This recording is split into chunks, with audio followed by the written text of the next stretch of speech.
आज मन थोडं उदास आहे. आईची खूप आठवण येते आहे.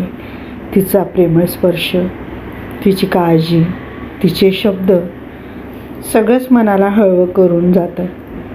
अशा वेळी स्वामींचे शब्द कानात घुमतात.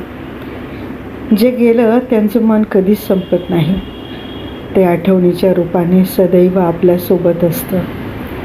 आई दिसत नसली तरी तिचे आशीर्वाद प्रत्येक पावलावर आपल्यासोबत आहेत.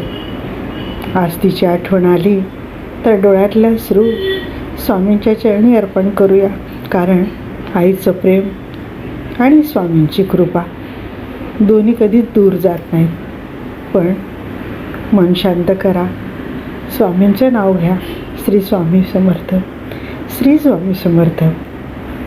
उदास मनालाही त्याच्या स्मरणाने नवसंजीवनी मिळते. आईची आठवण ही दुःख नसतं, ती प्रेमाची सर्वात सुंदर